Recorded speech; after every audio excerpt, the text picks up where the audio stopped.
Hello everyone and welcome back to Atomos. ഇന്ന് നമ്മൾ discuss ചെയ്യാൻ പോകുന്നത് SSLC കെമിസ്ട്രിയുടെ ഫസ്റ്റ് ടെർമിനൽ എക്സാമിനേഷൻ്റെ ഒരു മോഡൽ ക്വസ്റ്റ്യൻ പേപ്പറാണ്.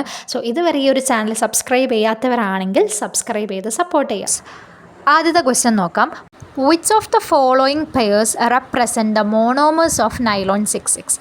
നൈലോൺ 66ൻ്റെ മോണോമേഴ്സ് ഏതെല്ലാം എന്നാണ് ചോദ്യം. നമുക്ക് 4 ഓപ്ഷൻസ് ആണുള്ളത്. ഇതിലേതാ കറക്റ്റ് ആൻസർ? നൈലോൺ 66 എന്ന് പറയുന്നത് ഒരു കണ്ടൻസേഷൻ പോളിമറാണ്. കണ്ടൻസേഷൻ പോളിമർ എന്ന് പറയുമ്പോൾ 2 ഡിഫറെൻറ്റ് മോണോമേഴ്സ് കൂടി ചേർന്നുണ്ടാവുന്ന പോളിമേഴ്സാണ് കണ്ടൻസേഷൻ പോളിമർ. നമുക്ക് ആദ്യം തന്നെ കണ്ടൻസേഷൻ പോളിമറിൽ പഠിക്കാനുള്ളതാണ് നൈലോൺ 66നെ കുറിച്ച്. സോ നൈലോൺ 66ൻ്റെ മോണോമേഴ്സ് ഏതൊക്കെയാണ്? അഡിപ്പിക് ആസിഡും ഹെക്സാമെത്തിലിൻ ഡൈഅമീനും കൂടി ചേർന്നാണ് നൈലോൺ 66 ഉണ്ടാവുന്നത്. So answer is option C. Second question. An alkene X with 2 carbon atom undergo addition reaction with hydrogen to get the product Y. Choose the correct option from the following. X എന്ന് പറയുന്ന alkene ഹൈഡ്രജനുമായി addition reaction നടന്നു കഴിഞ്ഞാൽ Y എന്ന് പറയുന്ന product ലഭിക്കും. അങ്ങനെയാണെന്നുണ്ടെങ്കിൽ 4 option തന്നിട്ടുണ്ട്. അതിൽ കറക്റ്റ് ഓപ്ഷൻ കണ്ടുപിടിക്കാനാണ് പറഞ്ഞിട്ടുള്ളത്. നമുക്കറിയാം ആൽക്കീൻ്റെ ജനറൽ ഫോർമുല CnH2n എന്നാണ്. അത് വെച്ച് നോക്കുകയാണെന്നുണ്ടെങ്കിൽ ഓപ്ഷൻ ബിയും സിയും തെറ്റാണ്, എയും ഡിയും ആണ് കറക്റ്റ് ആൻസേഴ്സ്. അതായത് C2H4 എന്നാണ് വരിക. ഇനി C2H4-നായിട്ട് ഹൈഡ്രജനാണ് അഡീഷൻ റിയാക്ഷനിൽ ഏർപ്പെടുന്നത്. അതായത് C2H4 പ്ലസ് H2 റിയാക്ട് ചെയ്യുന്ന സമയത്ത് എന്താ ഉണ്ടാവുക? അവിടെ 2 ഹൈഡ്രജൻ ആഡ് ചെയ്യുകയാണ് ചെയ്യുന്നത്. സോ ആൻസർ എന്താ വരിക? C2H6 എന്നാണ്. സോ നമ്മുടെ ആൻസർ ഡി ആണ്. X is equal to C2H4 and Y is equal to C2H6. Third question match the following ആണ്. നമുക്ക് 2 സെറ്റ് തന്നിട്ടുണ്ട്, സെറ്റ് 1 ആൻഡ് സെറ്റ് 2. സെറ്റ് 1-ൽ നമുക്ക് ഓരോ ഫങ്ഷണൽ ഗ്രൂപ്പ്സും തന്നിട്ടുണ്ട്. അതിൻ്റെ കറക്റ്റ് കോമൺ നെയിം നമ്മളോട് മാച്ച് ചെയ്യാനാണ് പറഞ്ഞിട്ടുള്ളത്. എ ക്വസ്റ്റ്യൻ OR ആണ്. OR ഏതാണ്? ഈതറാണ്.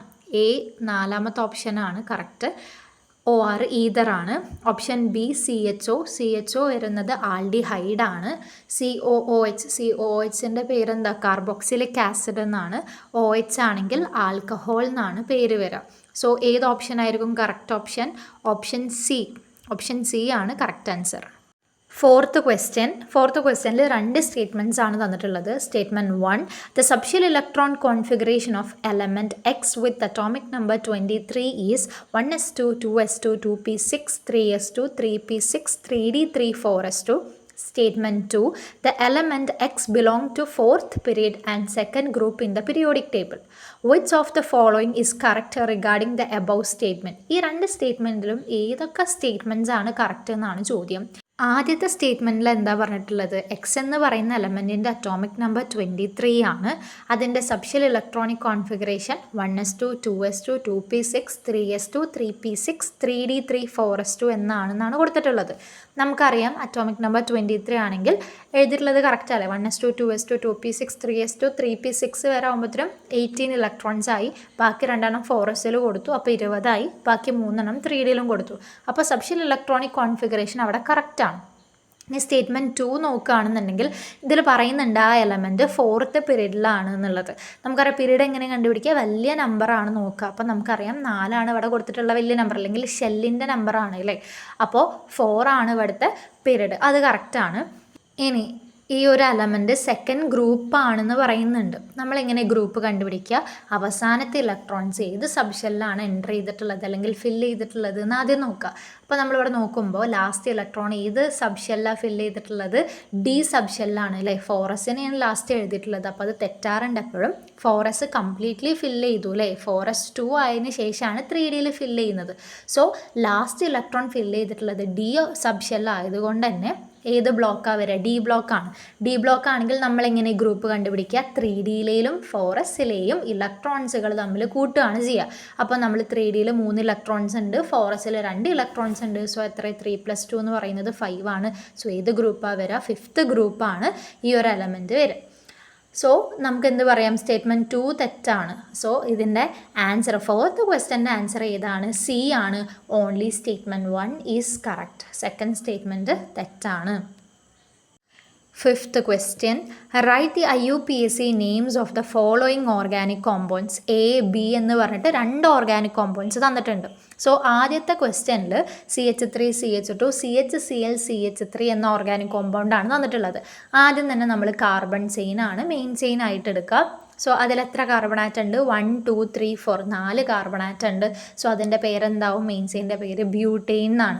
ഇനി ഇതിൽ വന്നിട്ടുള്ള ഫങ്ഷണൽ ഗ്രൂപ്പ് ഏതാ? Cl ആണ്. അപ്പോൾ നമ്മൾ എങ്ങനെ വിളിക്കുക? ക്ലോറോ ബ്യൂട്ടെയിൻ എന്ന് വിളിക്കും. ഇനി നമുക്ക് നമ്പർ ചെയ്യണം. സോ നമ്മൾ എത്രാമത്തെ കാർബണിൻ്റെ മേലെയാണ് ക്ലോറിൻ ആറ്റം ബോണ്ട് ചെയ്തിട്ടുള്ളത് നോക്കുക. സോ ഫ്രണ്ടിൽ നിന്ന് ബാക്കിലേക്ക് നമ്പർ ചെയ്യുമ്പോൾ 1, 2, 3 എന്നുള്ള നമ്പറാണ് വരിക. ബാക്കിൽ നിന്ന് ഫ്രണ്ടിലേക്ക് നെയിം ചെയ്യുമ്പോഴോ 1, 2, 3, 4 സെക്കൻഡ് കാർബൺ ആറ്റത്തുമ്മലാണ് ക്ലോറിൻ എന്ന് പറയുന്ന ഫങ്ഷണൽ ഗ്രൂപ്പ് ബോണ്ട് ചെയ്തിട്ടുള്ളത്. സോ നമ്മൾ ഏത് നമ്പറാണ് സെലക്ട് ചെയ്യുക? ചെറിയ നമ്പറാണ് സെലക്ട് ചെയ്യുക. സോ നമ്മുടെ ആൻസർ എന്താ വരിക? 2 ക്ലോറോ ബ്യൂട്ടെയിൻ എന്നാണ്. ഇനി നമുക്ക് ബി നോക്കാം. ബി ഒരു അൺസാച്ചുറേറ്റഡ് ഹൈഡ്രോ കാർബൺ ആണ് അല്ലേ. അപ്പോൾ ഇവിടെ എത്ര കാർബൺ ആറ്റം ഉണ്ട് നോക്കുക? 1, 2, 3, 4, 5 കാർബൺ ആറ്റം ഉണ്ട്. പിന്നെ ട്രിപ്പിൾ ബോണ്ടും ഉണ്ട്. 5 ആണെന്നുണ്ടെങ്കിൽ നമ്മളെ വേർഡ് റൂട്ട് എന്താ വരിക? പെൻറ്റ് എന്നാണ് വരിക. ഇനി ട്രിപ്പിൾ ബോണ്ട് ഉള്ളതുകൊണ്ട് തന്നെ നമ്മൾ പെൻഡൈൻ എന്ന് വിളിക്കും. പെൻറ്റ് YNE എന്നാണ് നമ്മൾ വിളിക്കുക അല്ലേ. ഇനി ഇത് എത്രാമത്തെ കാർബണിൻ്റെ മേലെ എന്നുള്ളത് നമ്മൾ കറക്റ്റായിട്ട് എന്ത് ചെയ്യണം? കൊടുക്കണം. സോ നമ്മൾ എണ്ണുമ്പോൾ 1, 2, 3, 4, 5 സെക്കൻഡ് കാർബൺ ആറ്റത്തുമ്മലാണ്, അല്ലെങ്കിൽ second and third carbon atom share ചെയ്തിട്ടാണ് ആ ട്രിപ്പിൾ ബോണ്ട് നിൽക്കുന്നത്. അതിൽ നമ്മൾ ചെറിയ നമ്പർ സെലക്ട് ചെയ്യുക. അപ്പോൾ എന്താ വരിക? പെൻറ്റ് ഒരു ഹൈഫൺ ഇടുക, 2 ഒരു ഹൈഫൺ ഇടുക, YNE എന്ന് എഴുതുക. പെൻറ്റ് 2 എന്നാണ് അതിൻ്റെ IUPAC നെയിം വരിക.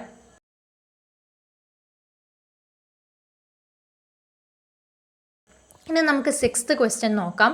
Find A and B and complete the chemical equation. എയും ബിയും കണ്ടെത്താനാണ് നമ്മളോട് പറഞ്ഞിട്ടുള്ളത്. ഈ ഒരു ഇക്വേഷൻ നമ്മൾ നോക്കുമ്പോൾ തന്നെ നമുക്ക് മനസ്സിലാവും. A + B in the presence of concentrated sulfuric acid gives CH3COO CH2 CH3 + H2O. അപ്പോൾ ഈ CH3COO നടുവിൽ വരുന്ന സാധനങ്ങൾ നമ്മൾ എന്താ വിളിക്കുക? അല്ലെങ്കിൽ ഓർഗാനിക് കോമ്പൗണ്ട്സിനെ നമ്മൾ എന്താ വിളിക്കാറ്?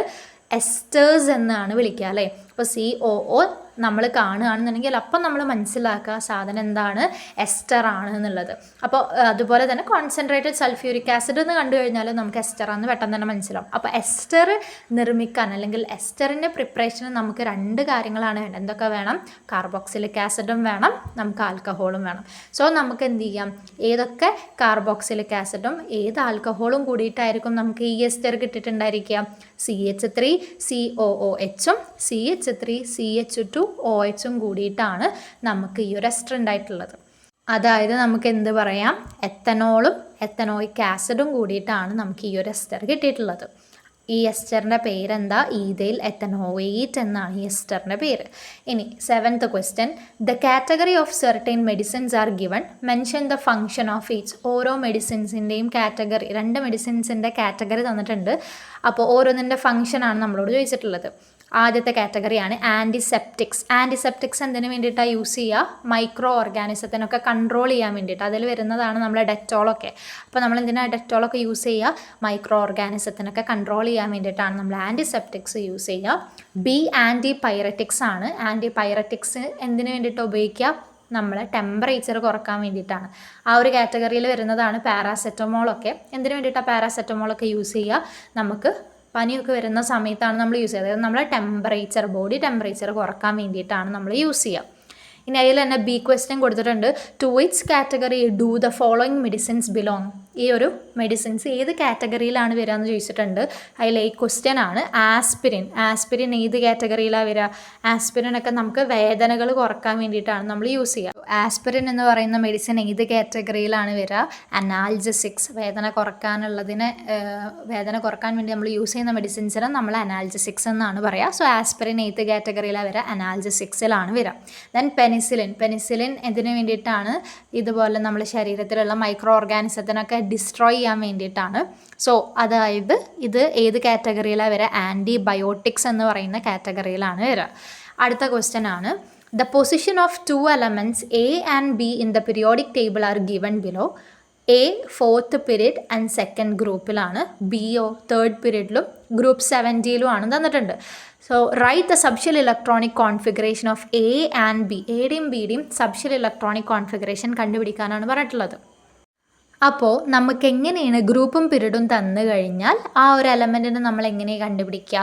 നമ്മളോട് പറഞ്ഞിട്ടുണ്ട് എ എന്ന് പറയുന്ന എലമെൻറ്റ് സെക്കൻഡ് ഗ്രൂപ്പിലാണെന്ന്. സെക്കൻഡ് ഗ്രൂപ്പിലാണെങ്കിൽ ഏത് ബ്ലോക്കിലാവും വരിക? നമുക്കറിയാം ഫസ്റ്റ് ഗ്രൂപ്പും സെക്കൻഡ് ഗ്രൂപ്പും ആണെന്നുണ്ടെങ്കിൽ ആ ഒരു എലമെൻറ്റ് എസ് ബ്ലോക്കിലായിരിക്കും അല്ലേ? അങ്ങനെയെങ്കിൽ എസ് ബ്ലോക്കാന്ന് പറയണമെന്നുണ്ടെങ്കിൽ നമുക്കറിയാം അവസാനത്തെ ഇലക്ട്രോൺ ഫില്ല് ചെയ്തിട്ടുണ്ടായിരിക്കുക എസ് എന്ന് പറയുന്ന സബ്ഷെല്ലാണ്. അതന്നെ ഗ്രൂപ്പ് 2 ആണെങ്കിൽ ആ എസ്സിൽ എത്ര ഇലക്ട്രോൺസ് ഉണ്ടായിരിക്കും? 2 ഇലക്ട്രോൺസ് ഉണ്ടായിരിക്കും. ഇനി ഫോർത്ത് പീരീഡാന്ന് പറഞ്ഞിട്ടുണ്ട്, അതായത് എത്ര ഷെല്ലുണ്ട്? 4 ഷെല്ലുണ്ട്. അങ്ങനെയാണെങ്കിൽ സബ്ഷെൽ ഇലക്ട്രോണിക് കോൺഫിഗറേഷൻ എങ്ങനെ എഴുതാം? 1s2 2s2 2p6 3s2 3p6 4s2. അത്രയാണ് നമ്മുടെ സബ്ഷെൽ ഇലക്ട്രോണിക് കോൺഫിഗറേഷൻ വരിക. നമുക്ക് ബിയുടെ ഇലക്ട്രോണിക് കോൺഫിഗറേഷൻ കണ്ടുപിടിക്കണം. നമുക്ക് തന്നിട്ടുണ്ട് ബി ഏത് ഗ്രൂപ്പിലാണ്? 17th ഗ്രൂപ്പാണെന്ന് നമുക്ക് തന്നിട്ടുണ്ട്. സോ അത് ഏത് ബ്ലോക്കിലാവും പെടുന്നുണ്ടായിരിക്കുക? നമുക്കറിയാം 13 മുതൽ 18 വരെയുള്ള എലമെൻറ്റ്സ് ഏത് ബ്ലോക്കിലാണ്? പി ബ്ലോക്കിലാണ്. ഇനി പി ബ്ലോക്ക് ആണെങ്കിൽ നമുക്കറിയാം എന്താണ് അവസാനത്തെ ഇലക്ട്രോൺ ഫില്ല് ചെയ്യുന്നുണ്ടായിരിക്കുക പി സബ്ഷെല്ലാണ്. ഇനി എങ്ങനെയാണ് പി ബ്ലോക്ക് ആണെന്നുണ്ടെങ്കിൽ നമ്മൾ ഗ്രൂപ്പ് കണ്ടുപിടിക്കുക? അവസാനത്തെ ഷെല്ലുകളിൽ, അതായത് അവസാനത്തെ എസ് സബ്ഷെല്ലും പി സബ്ഷെല്ലും ഉള്ള ഇലക്ട്രോൺസ് കൂട്ടുക, അതിൻ്റെ കൂടെ എന്ത് ചെയ്യുക? 10 കൂട്ടി കഴിഞ്ഞാൽ നമുക്ക് ഗ്രൂപ്പ് കിട്ടും. ഇനി നമ്മൾ നോക്കുകയാണെന്നുണ്ടെങ്കിൽ ഏത് പീരീഡാണെന്ന് തന്നിട്ടുണ്ട്? തേർഡ് പീരീഡാണെന്ന് തന്നിട്ടുണ്ട്. അങ്ങനെയാണെന്നുണ്ടെങ്കിൽ നമുക്ക് എന്ത് ചെയ്യാം? Subshell electronic configuration എഴുതിയാലോ? 1s2 2s2 2p6 3s2 3p എത്ര ആയിരിക്കും? 3sയിലെയും 3pയിലെയും ഇലക്ട്രോൺസ് കൂട്ടി കഴിയുമ്പോൾ നമുക്ക് 7 കിട്ടണം. അപ്പോൾ 3s2 കഴിഞ്ഞ് കഴിഞ്ഞാൽ ഇനി 7 ആവണം എന്നുണ്ടെങ്കിൽ എത്ര ഇലക്ട്രോൺസ് മതി? 5 ഇലക്ട്രോൺസ് മതി. അപ്പോൾ നമുക്ക് എങ്ങനെ എഴുതാം? 3s2 3p 5 എന്ന് എഴുതാം. ഇനി 3sയിലെയും 3pയിലെയും ഇലക്ട്രോൺസ് കൂട്ടി കഴിഞ്ഞാൽ നമുക്ക് എത്ര കിട്ടും? 5 + 2 7 കിട്ടും. അതിൻ്റെ കൂടെ 10 കൂട്ടി കഴിഞ്ഞാൽ 17 കിട്ടി. അങ്ങനെയാണ് നമ്മൾ ആ ഗ്രൂപ്പ് കണ്ടുപിടിച്ചത്. സോ രണ്ടിൻ്റെയും എയുടെയും ബിയുടെയും നമ്മൾ എന്ത് ചെയ്ത് കണ്ടുപിടിച്ചു? ഇലക്ട്രോണിക് കോൺഫിഗറേഷൻ കണ്ടുപിടിച്ചു. ഇനി ഇതിലെ ബി ക്വസ്റ്റ്യൻ എന്താണ്? Right the molecular formula of the compound formed by the combination of A and B. എയുടെയും ബിയുടെയും കോമ്പിനേഷൻ വഴി ഫോം ചെയ്യുന്ന കോമ്പൗണ്ടിൻ്റെ മോളിക്കുലാർ ഫോർമുലയാണ് ചോദിച്ചിട്ടുള്ളത്. എ എന്ന് പറയുന്നത് സെക്കൻഡ് ഗ്രൂപ്പാണ് നമ്മളോട് തന്നിട്ടുണ്ട്. അതുകൊണ്ട് തന്നെ നമുക്ക് മനസ്സിലാക്കാം എയുടെ വാലൻസി എത്രയാണ്? 2 ആണ്. ഇനി ബി എന്ന് പറയുന്ന എലമെൻറ്റ് 17th ഗ്രൂപ്പാണ്. അങ്ങനെയാണെന്നുണ്ടെങ്കിൽ ബിയുടെ വാലൻസി എന്ന് പറയുന്നത് 1 ആണ്. ഇനി നമുക്ക് എയുടെയും ബിയുടെയും വാലൻസ് കിട്ടിക്കഴിഞ്ഞാൽ എന്ത് ചെയ്യുക? എയുടെ വാലൻസി ബിക്ക് ഇട്ട് കൊടുക്കുക, ബിയുടെ വാലൻസി എക്ക് ഇട്ട് കൊടുത്തു കഴിഞ്ഞാൽ നമുക്ക് എന്ത് കിട്ടും? ഈ ഒരു കോമ്പൗണ്ടിൻ്റെ മോളിക്കുലാർ ഫോർമുല കിട്ടും. സോ നമ്മൾ എഴുതുകയാണെന്നുണ്ടെങ്കിൽ ആദ്യം നമ്മൾ പറഞ്ഞു എയുടെ വാലൻസി 2 ആണെന്ന് പറഞ്ഞു, ബിയുടെ വാലൻസി 1 ആണ്. അങ്ങനെയാണെന്നുണ്ടെങ്കിൽ എക്ക് ബിയുടെ വാലൻസ് ഇട്ട് കൊടുക്കുക, ബിക്ക് എയുടെ വാലൻസ് ഇട്ട് കൊടുക്കുക. അപ്പോൾ എന്താ വരിക? AB2 എന്നാണ് അതിൻ്റെ മോളിക്കുലാർ ഫോർമുല വരിക. ഇനി 9th question. One of the chemical equation given below represent a polymerisation reaction. അപ്പോൾ 2 ഇക്വേഷൻസ് തന്നിട്ടുണ്ട്. അതിൽ ഒരു ഇക്വേഷൻ പോളിമറൈസേഷൻ റിയാക്ഷൻ കാണിക്കുന്നതാണ്. ആദ്യത്തെ ക്വസ്റ്റ്യൻ എന്താ? CH triple bond CH + HCl gives A. Second question Na gives B. ഇനി ഇതിൽ ആദ്യത്തെ ക്വസ്റ്റ്യൻ എന്താ വെച്ചിട്ടുള്ളത്? Write the structural formula of A കണ്ടുപിടിക്കാനാണ് പറഞ്ഞിട്ടുള്ളത്. ആദ്യത്തെ ചോദ്യം നോക്കുകയാണെന്നുണ്ടെങ്കിൽ CH triple bond CH + HCl gives A. അപ്പോൾ ഇവിടെ നമുക്ക് തന്നിട്ടുള്ള ഹൈഡ്രോ കാർബൺ ഒരു അൺസാച്ചുറേറ്റഡ് ഹൈഡ്രോ കാർബൺ ആണ്. അതായത് ഡബിൾ ബോണ്ടോ ട്രിപ്പിൾ ബോണ്ടോ ഉള്ള ഹൈഡ്രോ കാർബൺസിനെ നമ്മൾ പറയുന്ന പേരാണെന്ത്? Unsaturated hydro carbon. അതിൻ്റെ കൂടെ നമ്മൾ HCl കൂട്ടുകയാണ് അല്ലേ? ഇത്തരത്തിലുള്ള റിയാക്ഷൻസിനെ പറയുന്ന പേരാണ് അഡീഷൻ റിയാക്ഷൻ. സോ ഇവിടെ എന്താ സംഭവിക്കുക? ട്രിപ്പിൾ ബോണ്ട് ബ്രേക്ക് ചെയ്ത് ഡബിൾ ബോണ്ട് ആവും. നമ്മൾ ആഡ് ചെയ്യുന്ന സാധനം HCl ആണ്. സോ ഒരു കാർബണിൻ്റെ കൂടെ ഹൈഡ്രജനും പോകും, അടുത്ത കാർബണിൻ്റെ കൂടെ ക്ലോറിനും പോകും. അപ്പോൾ നമുക്ക് കിട്ടുന്ന ആൻസർ അല്ലെങ്കിൽ എ എന്ന് പറയുന്നത് എന്തായിരിക്കും? CH2 ഡബിൾ ബോണ്ട് CHCl എന്നായിരിക്കും എയുടെ ആൻസർ വരിക. ഇനി ബി ക്വസ്റ്റ്യൻ ആണ്. What is the name of the product B? B എന്താണ്? Give any one use of it. ബിയുടെ ഒരു യൂസാണ് നമ്മളോട് ചോദിച്ചിട്ടുള്ളത്. അപ്പോൾ എന്താണ് നമുക്ക് കിട്ടിയ ആൻസർ ഉണ്ടല്ലോ എ, അതിനെ നമ്മൾ ഇവിടെ എന്ത് ചെയ്യാണ്? Polymerisation reaction നടത്താണ്. N കണ്ടു കഴിഞ്ഞാൽ അപ്പം മനസ്സിലാക്കാതെ എന്ത് റിയാക്ഷനാണ്? പോളിമറൈസേഷൻ റിയാക്ഷനാണ്. അപ്പോൾ N ടൈംസ് നമ്മളെ CH2 CHCl നമ്മൾ റിയാക്ട് ചെയ്യുന്ന സമയത്ത് പോളിമറൈസേഷൻ നടക്കുമ്പോൾ നമുക്ക് എന്താ കിട്ടുക? CH2 CHCl എന്ത് ചെയ്യുക? 2 ബ്രാക്കറ്റ് ഇടുക, ബ്രാക്കറ്റിൻ്റെ മേലെ കൂടെ വരടുക, അടിയിൽ എന്ത് ചെയ്യുക? ഒരു എന്നും കൊടുക്കാം. അപ്പോൾ ഇങ്ങനെ എഴുതുന്നതിനാണ് നമ്മൾ എന്ത് പറയുക? പോളിമറൈസേഷൻ റിയാക്ഷൻ എന്ന് പറയുക. ഈ കിട്ടിയ പ്രൊഡക്റ്റ് എന്താ സാധനം? PVC ആണ്. PVC അല്ലെങ്കിൽ പോളിവിനൈൽ ക്ലോറൈഡ്. PVC എന്തിനു വേണ്ടിയിട്ടാണ് ഉപയോഗിക്കുക? പൈപ്പ് ഉണ്ടാക്കാൻ വേണ്ടിയിട്ട് യൂസ് ചെയ്യാറുണ്ട്. അപ്പോൾ ടു മേക്ക് പൈപ്സ് എന്ന് നമുക്ക് അതിൻ്റെ ഒരു യൂസായിട്ട് എഴുതാനായിട്ട് പറ്റും. ഇനി 10ാമത്തെ ക്വസ്റ്റ്യൻ ആണ്. The UPSC names of 2 organic compounds are given, right their structural formula. ഇനി നമ്മളോട് എന്താണ് 2 ഓർഗാനിക് കോമ്പൗണ്ട്സിൻ്റെ നെയിം തന്നിട്ടുണ്ട്, അതിൻ്റെ വരക്കാനാണ് നമ്മളോട് പറഞ്ഞിട്ടുള്ളത്. എന്താണ് 2,4-ഡൈമീഥൈൽ ഹെപ്റ്റെയിൻ ആണ്. അപ്പോൾ ആദ്യം തന്നെ നമ്മൾ എന്ത് ചെയ്യുക, ഹെപ്റ്റെയിനെ വരക്കുക. ഹെപ്റ്റെയിൻ എന്ന് പറയുമ്പോൾ എത്ര കാർബൺ ആറ്റം ഉണ്ടാവും? 7 കാർബൺ ആറ്റം ഉണ്ടായിരിക്കും. പിന്നെ നമ്മൾ എന്ത് വരക്കുക, 2 and 4th കാർബണിൽ എന്തുണ്ട്, 2 മീഥൈൽ ഗ്രൂപ്പ് ഉണ്ട്. 2nd കാർബണിൽ ഒരു മീഥൈൽ ഉണ്ട്, 4th കാർബണിൽ എന്തുണ്ട്, ഒരു മീഥൈൽ ഉണ്ട്. അപ്പോൾ അങ്ങനെ വരച്ച് കഴിഞ്ഞാൽ നമുക്ക് എന്തായി, 2,4-ഡൈമീഥൈൽ ഹെപ്റ്റെയിൻ ആയി. ഇനി ബി ക്വസ്റ്റ്യൻ എന്താ, ഹെക്സ് 2E എന്നാണ്. അതായത് ഹെക്സ് 2E എന്ന് പറയുമ്പോൾ അവിടെ 6 കാർബൺ ആറ്റം ഉണ്ട്. അതിൽ 2nd കാർബൺ ആറ്റം എന്താണ്, ഡബിൾ ബോണ്ടഡ് ആണെന്നുള്ളത് കാണിക്കുക. സോ പാർട്ട് 1 ഇവിടെ അവസാനിക്കുകയാണ്. നിങ്ങൾക്ക് ഈ വീഡിയോ ഇൻഫോർമേറ്റീവായി തോന്നുകയാണെന്നുണ്ടെങ്കിൽ ഈ ചാനൽ സബ്സ്ക്രൈബ് ചെയ്ത് സപ്പോർട്ട് ചെയ്യുക.